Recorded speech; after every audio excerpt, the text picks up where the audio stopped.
Halo, namaku Ril. Di sini saya mau menjelaskan tentang swamedikasi dalam menggunakan obat analgesik. Nah, apa sih obat analgesik itu dan apa saja contohnya? Nah, jadi obat analgesik atau kata lainnya obat anti nyeri adalah obat yang digunakan untuk menghilangkan rasa nyeri. Nah, rasa nyeri sendiri itu ada contohnya, yaitu seperti sakit kepala, nyeri haid, nyeri otot, nyeri karena sakit gigi, dan lain-lain. Contoh dari obat anti nyeri yaitu seperti ibuprofen, aspirin, piroxicam, asam mefenamat, dan paracetamol. Nah, tapi untuk mendapatkan obat anti nyeri tersebut harus memperhatikan golongan dari obatnya itu, Bapak Ibu. Jadi, dalam penggolongan obat itu dibagi menjadi 4, yaitu pertama ada obat bebas. Pada obat bebas bisa didapatkan tanpa resep dokter dan bisa didapatkan di toko-toko atau di warung-warung. Contohnya paracetamol. Untuk logonya seperti ini ya. Kedua, ada obat bebas terbatas.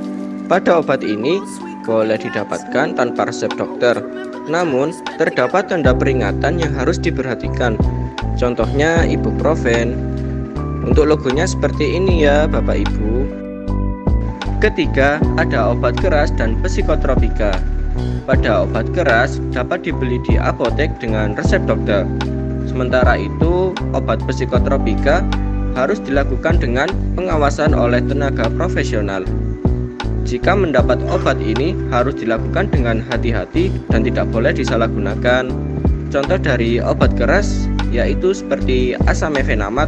Sementara itu contoh dari obat psikotropika seperti diazepam dan fenobarbital. Untuk logo dari obat keras dan psikotropika seperti di bawah ini ya. Keempat, ada obat narkotika. Obat ini merupakan obat dengan pengawasan medis dan tidak boleh disalahgunakan. Contoh dari obat narkotika seperti morfin dan petidin. Berikut adalah logo dari obat narkotika. Kemudian untuk meminum obat anti nyeri harus disesuaikan dengan gejala yang dialami. Ketika merasa nyeri dengan radang seperti dismenorea primer atau nyeri haid, kemudian sakit gigi, sakit kepala, pasca operasi, nyeri tulang, nyeri sendi, pegal linu, dan terkilir, dapat diberikan obat seperti ibuprofen. Ketika terasa nyeri dengan demam dan radang, bisa diberikan obat anti nyeri seperti asetosal atau aspirin. Kemudian ketika terasa nyeri disertai dengan demam, dapat diberikan obat seperti paracetamol. Nah, obat anti nyeri harus diminum sesuai dengan dosis yang benar. Bagaimana sih dosis yang benar itu? Jadi, dosis yang benar itu disesuaikan dengan aturan pemakaian pada tiap obat tersebut. Biasanya aturan pakai terdapat di kemasan.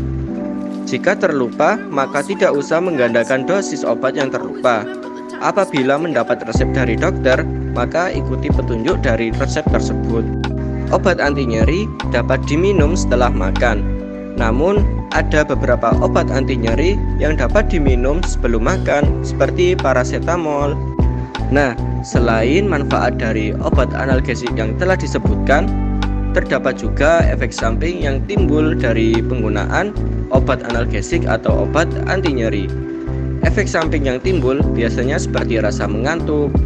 Namun, jika gejala nyeri tetap tidak hilang dan efek samping yang timbul seperti reaksi alergi, gatal-gatal, ruam, mual, muntah, dan diare, dan lainnya, segera hentikan pemakaian obat analgesik atau obat anti nyeri dan segera periksa ke dokter. Kemudian untuk cara penyimpanan obat analgesik atau obat anti nyeri sama seperti obat yang lainnya, yaitu simpan obat dalam kemasan asli dan dalam wadah tertutup rapat.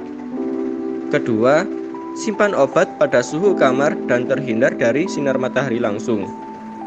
Ketiga, simpan obat di tempat yang tidak panas atau tidak lembab karena dapat menimbulkan kerusakan. Keempat, jangan menyimpan obat bentuk cair dalam lemari pendingin agar tidak beku, kecuali jika tertulis pada etiket obat. Kelima, jangan menyimpan obat yang telah kadaluarsa atau rusak. Keenam, jauhkan dari jangkauan anak-anak. Kalau bisa ada otak obat, maka simpan di kotak obat tersebut. Ketika obat anti nyeri telah melewati tanggal kadaluarsa, segera hentikan pemakaian dan tidak boleh digunakan karena efek terapi dari obat tersebut sudah berkurang dan bisa hilang. Obat yang telah melewati kadaluarsa dihancurkan terlebih dahulu, kemudian dicampurkan dengan kopi, lalu dibuang ke tanah.